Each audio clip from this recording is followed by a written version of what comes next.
Segundo bloque del Ciudadano se Revela, está con nosotros el escritor Luis Federico Solés Pacés. Él escribió un libro, presentó un libro hace unos días, que un amigo en común me lo recomendó, entonces arreglamos y habló con él para que viniera el programa a presentarlo. Se llama San Andrés, el fuego de la revolución. Pero después le voy a mostrar otros libros que estuvimos hablando fuera de cámara que son muy interesantes. Hola Luis, gracias por estar en nuestro programa. El gusto es mío. Luis, contale a nuestros televidentes qué es San Andrés, el fuego de la revolución.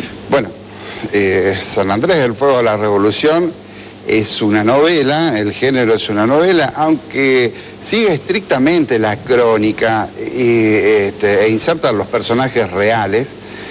Es una novela de todo el proceso revolucionario que finalizó con la disolución de Misiones. Misiones fue la única provincia del originario virreinato del Río de la Plata que posterior a la Revolución de Mayo desaparece totalmente por más de 60 años. Cuando cae el ejército misionero en 1821 desaparece hasta que en el 81 se crea nuevamente el territorio. Y hoy nuestra actual provincia de Misiones es un esbozo pálido de lo que fue de enormes territorios con una extensión 5 o 6 veces mayor. Y ahí aparece un personaje al cual por cuestiones políticas, económicas y raciales decidieron sepultarlo. Un personaje que dentro de la construcción de una confederación que lideraba Artigas planteó un proyecto que fue absolutamente revolucionario y daba vuelta la ecuación del poder en esta zona. Imagínense, mientras Buenos Aires planteaba un nuevo Estado unitario, centralista y monárquico, acá se planteaba una confederación al estilo de los Estados Unidos, donde cada Estado perteneciente era soberano, no autónomo como ahora, sino soberano. En ese contexto, los misioneros vieron la posibilidad de transformarse de nación en Estado. Bueno, los factores que se sumaron en contra de ese proceso fueron feroces. Acá nuestro máximo héroe luchaba contra tropas profesionales portuguesas que encima tenían a la corte de Portugal en Río de Janeiro, luchaba contra los paraguayos abastecidos por porteños e ingleses, y luchaba también contra las tropas de Buenos Aires. Ese triple martillo fue imposible de sostener, y el proceso confederal, que fue totalmente contracíclico a lo que pasaba en el planeta, después se volvió a ocurrir eso, casi más de 100 años más adelante con Perón, fue totalmente contracíclico. Y le explico. En Europa habían vencido a Napoleón. En junio de 1815 es derrotado en Waterloo y desaparece definitivamente el proyecto de la Revolución Francesa y de darle el golpe a las monarquías absolutistas. En ese momento Andrés está llegando a Misiones a plantear una organización republicana confederal. Era la contraola, el mundo había vencido esa idea en Europa y acá comenzaban a implantarla. Fue totalmente contracíclico y bueno, chocaron, fue un choque de trenes, ¿no? ¿Andrés Guacurí tiene una formación fuera de Misiones? Andrés Guacurí y Artigas, un personaje al cual se lo ha menospreciado y se lo menosprecia totalmente. Y en esto le hago una pregunta a usted y a los oyentes. Imagínenselo a San Martín en un ícono con la ropa abierta, con el pelo largo, una vincha de tipo comanche, atuendos mezclados entre casacas militares y ropa de paisano, en vez de con un sable, con una chuza. Sería totalmente ofensivo. Eso sería prácticamente traición a la patria y otros epítetos grandilocuentes. Andrés se lo representa así, cuando él era un oficial de caballería que está registrada al menos 3 de sus grados como oficial: alférez, capitán y comandante general, que en el campo era una especie de general, ¿no es cierto? Bueno, es un paisano de pelo largo, vincha tipo comanche, como vemos en Hollywood, y toda una serie de cuestiones que en realidad lo menosprecian en forma intencional a quien, sin lugar a dudas y con referencia a la educación, era un adelantado en el tiempo, ¿no? Luis, fuera de cámara hablábamos del paralelismo. Es una teoría muy interesante y quisiera que se lo digas, se la cuentes a nuestros televidentes. Bueno, nosotros tuvimos dos procesos contracíclicos. Uno fue el de Andrés Gide Artigas. Esto lo llevó a luchar y la posición cómoda de quienes pretendían generar un nuevo Estado en el Río de la Plata, de decir, bueno, miren muchachos, acá tenemos unos revoltosos que quieren ser republicanos. Nosotros somos los monarquistas. Nuestra bandera termina siendo celeste y blanca como los colores de la Casa de Borbón, exactamente, sí. Ese fue el gesto político, y en el medio el sol de la dinastía Inca, que fue la otra idea que también fracasó de traer un príncipe inca para formar una monarquía inca. Ahí tenemos plasmado nuestra bandera para que quede claro que nosotros somos los monarquistas, dos símbolos reales.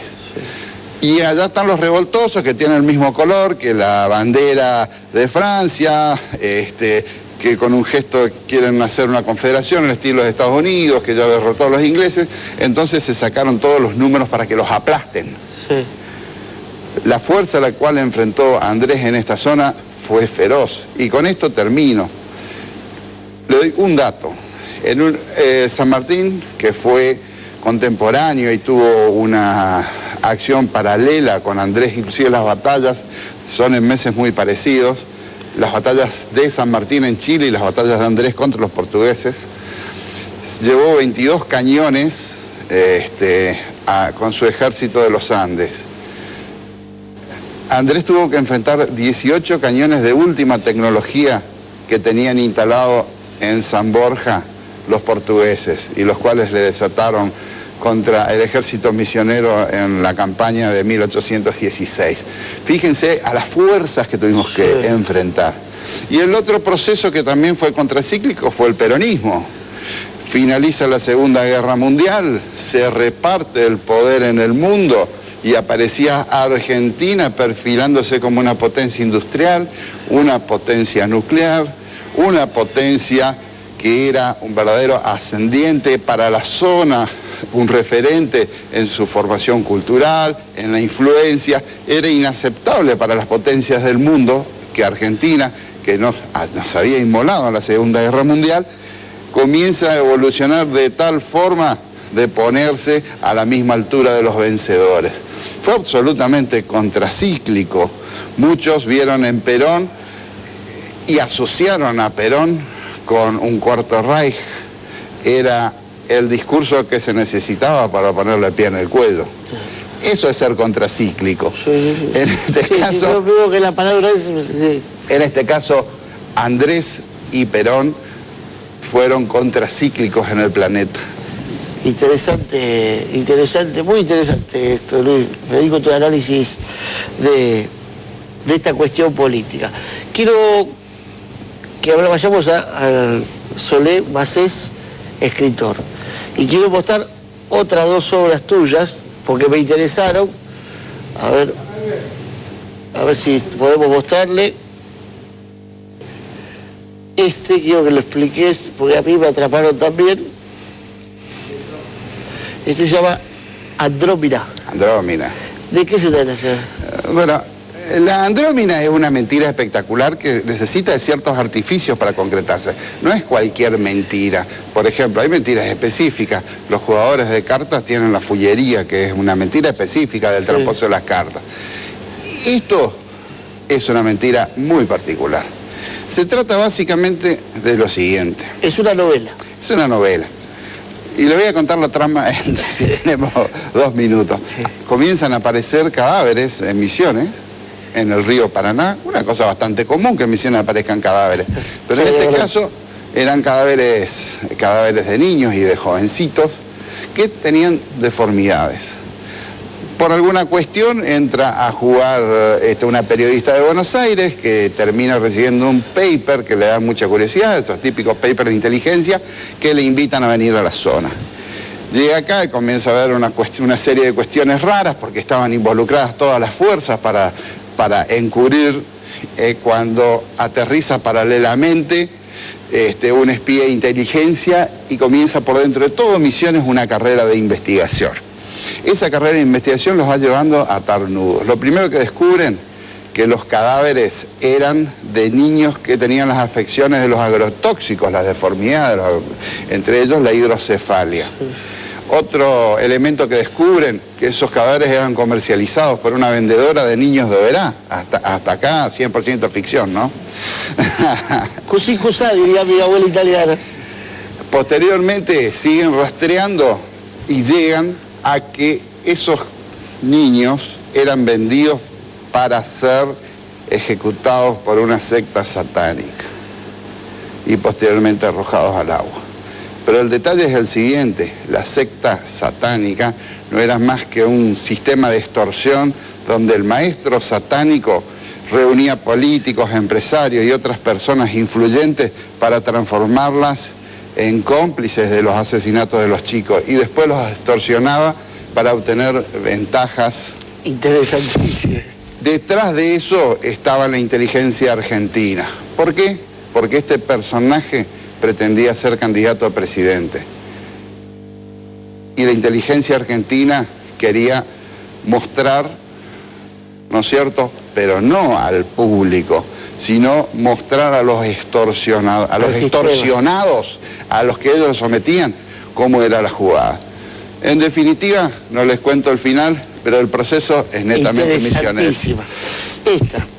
La sinergia. La sinergia. La sinergia. La sinergia es una sumatoria de fuerzas cuyo resultado es más que sus unidades. Si ustedes ven ahí 3 elementos, sí, una espada, una pluma y una cruz, sí, ya lo tomaron, sí, eso 1 más 1, 3, bueno, en realidad una sinergia es una sumatoria que excede la cuestión nominal. Acá lo que ocurre es lo siguiente: en la sinergia, Argentina se secesiona, sucesivas crisis hacen que el país central diga las provincias del norte son inviables, muchachos, hasta acá llegamos, trazan una línea, las provincias centrales quedan adentro, las del norte arréglense. Por supuesto, Misiones va a quedar en el norte. Sí. Misiones estaba gobernada por una aristocracia política enriquecida con los fondos públicos que no tenía ninguna intención de ser presidida por un salteño y en el cual iba a irse a la cola. Entonces, como tenían un problema, buscan la solución superadora.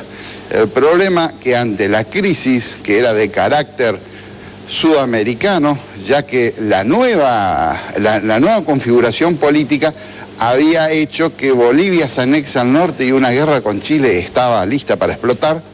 Ante esta nueva situación, los corruptos locales canjean con los brasileños lo siguiente: ustedes nos recuperan nuestros fondos que tenemos bloqueados en los bancos de Montevideo y nosotros disolvemos a Misiones adentro de los estados de Paraná, Río Grande, Río Grande y Paraná, que son y Santa Catarina, que son nuestros limítrofes.